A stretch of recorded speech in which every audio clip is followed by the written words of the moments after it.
Things about relationships I wish someone had told me sooner. What's up, everyone? It's Sabrina from anumo.com, and today I am sharing my best relationship secrets and insights. I'm serious, you guys. If you can internalize what I'm about to tell you in this video, it will change your life. It's really crazy that I have been writing about relationships, giving relationship advice for 12 years. I know I look like I'm only 21, but yes, I've been doing this for 12 years. It is crazy. And over the years, one thing I hear over and over again is, I wish I knew this sooner. I wish I knew this sooner. And I also feel that way. Although at the same time, I'm glad I knew nothing, because then I made the mistakes, which gave me the wisdom, which now I'm able to share with you.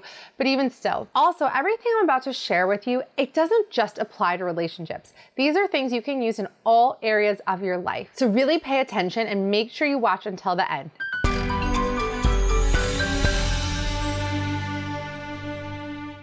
Real quick, if you like this video, please tap that like button and make sure to also hit the subscribe button and ring the bell so you get notified whenever I post new videos. Also, if you have a question, you are going through something, you want to talk to me one-on-one, we can chat over the phone, we can Zoom, we can also email, totally up to you. You can set something up at anumo.com/coaching, and I love connecting with you guys one-on-one. It's actually become one of my favorite things to do. And for daily relationship insight delivered straight to your inbox every day, subscribe to our newsletter, anumo.com/subscribe, and follow me on Instagram at anumode. Okay, let's get into it. Number one, you can't win them all. I really wish I had internalized this sooner, because I feel like my self-esteem was so ravaged for so long because I didn't really understand this concept. It's really painful when you meet a guy and you really like him, or even if you go for a job interview, you really want the job and it doesn't work out. They don't want to hire you. The guy doesn't like you back. You feel like it's because I'm a loser. It's because I'm unworthy. I always knew that I was never going to get what I want in life, and this is proof of that. It's not proof of that. It's not proof of anything about you. You can't win them all.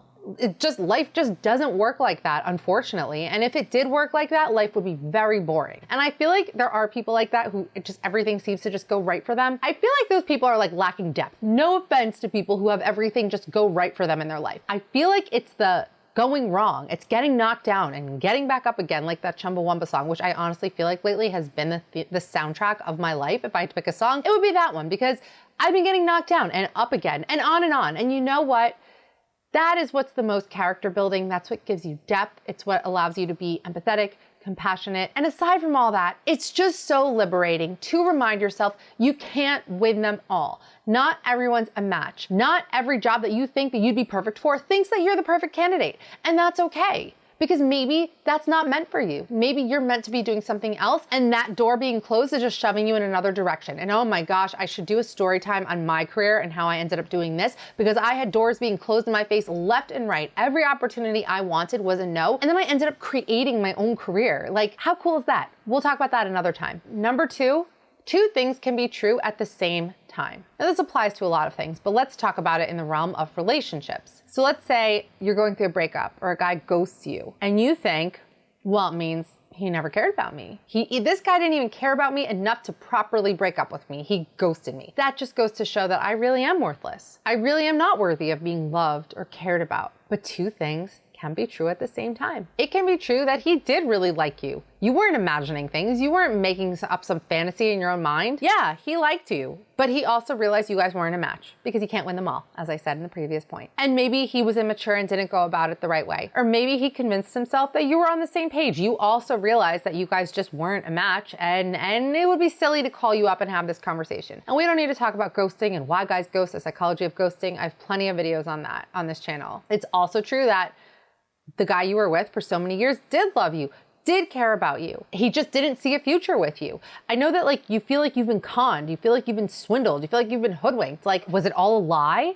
How could he just turn his feelings off like this? Two things can be true at the same time. When something doesn't go our way in life, it's very easy to fall into that black and white thinking. Like, if it's not this, it must be because of this. But life isn't like that. Life is shades of gray, right? It's not always black and white. It's not always, if this, it must be this. If this guy didn't want to be with me, it must be because I'm unworthy and I'm unlovable. The truth has many layers to it. And two things, three things, four things, lots of things can be true at the exact same time. Number three, You are only responsible for yourself and your well-being. In my coaching sessions lately, I've been dealing with a lot of women who are in this cycle of trying to heal the guy they're with. And they're there for him, and he's having a hard time with work and with finances and with his mental health. I feel like that's just the position a lot of people are in right now with this state of the world. But he's struggling and she's trying to fix it for him. And then when he either breaks up with her or doesn't want to be in a relationship or doesn't want to give her the commitment she wants, she feels betrayed because she almost feels like, but he owes me that. I did so much for him. I was there for him when his mother died. I was there for him when he was,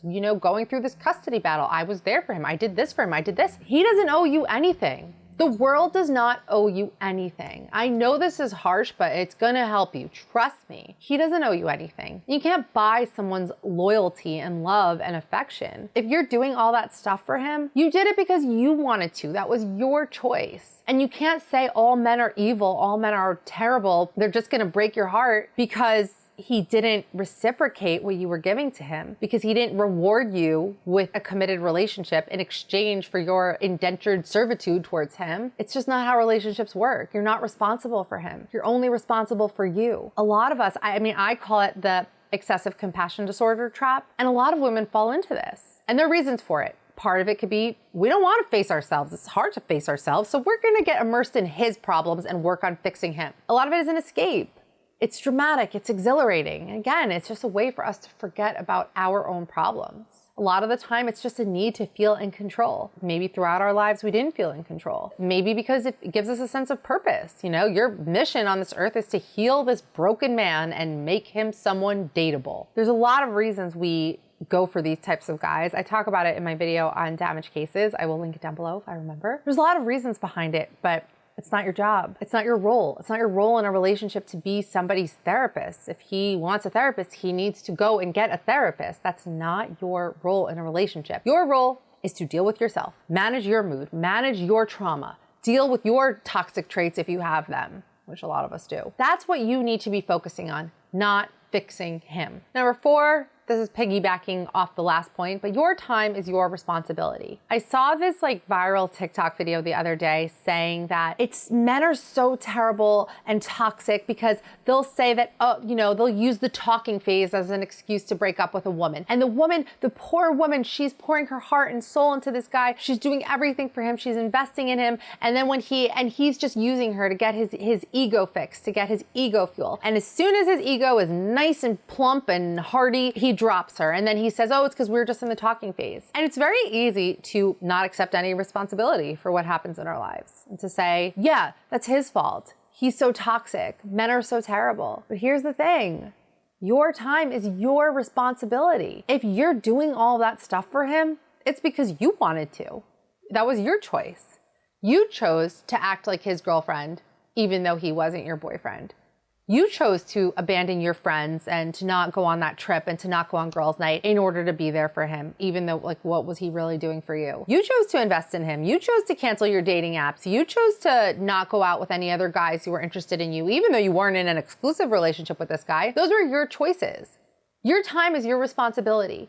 You cannot pour your whole heart and soul into a guy who has not reciprocated. We're not talking about a guy who also is there for you on that level. We're talking about a guy who is completely casual with you. You guys aren't even in a situationship. You're just in the talking phase. You're in the pre-situationship phase and you're doing everything for him. And what happens is when it ends, you take no responsibility for the fact that you squandered your own time on your own volition. And then you just think it's because all men are jerks and you can't trust them. And then deep down, you carry that with you. And then that spills into your next relationship and that prevents you from developing the kind of relationship that you want because a guy can't connect with somebody who's on that frequency. And then the cycle continues. And then you wonder it's all going wrong. And it's really just because all men are like this. All men are toxic. All men are terrible. No, I'll say it one more time. Your time is your responsibility. Number 5, get your mind under control. A lot of us don't realize that we have control over the thoughts that enter our mind. And you can choose which thoughts to engage with.